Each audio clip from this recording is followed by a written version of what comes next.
ფინანსურმა პოლიციამ კასპის მერიიდან და საკრებულოდან საბუთები გაიტანა. ეს განცხადება გადაცემა თავისუფალ თემაში სამოქალაქო აქტივისტმა ირაკლი მილაძემ გააკეთა. მისი თქმით, საქმე სავარაუდოდ ეხება მოსაკრებლის თანხას, რომელსაც 5 წლის განმავლობაში ურიცხავდნენ იმ კომპანიას, რომელიც უიმედო გადამხდელთა სიაში იყო შეყვანილი. საუბარია დაახლოებით 463,800 ლარზე. ეს თანხა კერძო და იურიდიული პირებისგან ბიუჯეტის წინაშე ისევ დავალიანებად რჩება.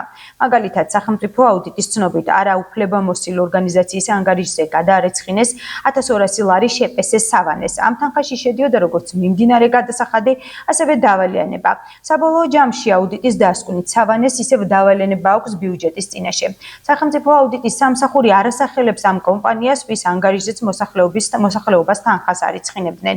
მაგრამ 2017 წლის მონაცემებს თუ გადავხედავთ, ჩანს, რომ ამ პერიოდში მუნიციპალიტეტის მასშტაბით დასუფთავებაზე პასუხისმგებელი იყო შეპესე კასპის კეთილმოწყობა. საკითხის გასარკვევად თრიალეთი კასპის მერიას დაუკავშირდა. მერმა ვახტანგ მაისურაძემ ჩვენ ზარებს არ უპასუხა. პრესამსახურში კი თქვეს, რომ არანაირი ფინანსური პოლიცია მერიაში არ შესულა. რა უნდა თქვას, ვახტანგ მაისურაძემ რა შეიძლება თქვას მითხარით. სააკაშვილის დროს იყო იგივე თანამდებობაზე და დაიჭირეს ციხეში ფულის მოპარვის გამო. ახლა აუდიტის სამსახური მაშინ როცა აუდიტს არ ატარებს არც ერთ მუნიციპალიტეტში და არც ერთ ორგანოში, ჩაატარა კასპში და უამრავი დარღვევა გამოავლინა. ამაზე თქვენს დაგიწერიათ, ქართლი ჯიც წერდა, ყველამ დაწერა, მაგიდები არ ყოფნით, იმდენი ადამიანი ყავთ დასაქმებული. ამაზე რა უნდა თქვას?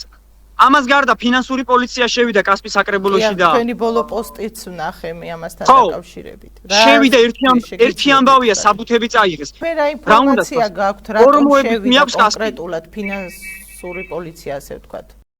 ხო? აუდიტის სამსახურმა რა დასკვნებით დადო, მაგის საფუძველია, სხვა რა უნდა იყოს ახლა.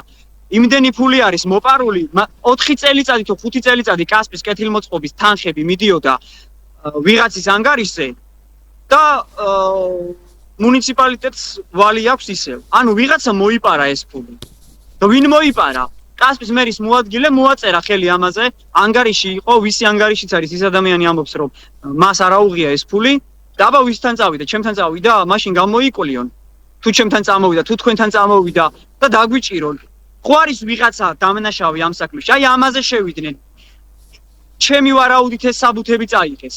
და დარწმუნებული ვარ, რომ ესენი არათუ ახალი ხელისუფლების პირობებში, არამედ ამ ხელისუფლების პირობებში აგებენ პასუხს და ღირსები იქნებიან და გულშემატკივრობ როგორც ფინანსურ პოლიციას, ისე აუდიტის სამსახურს, ისე პროკურატურას, ისე სასამართლოს.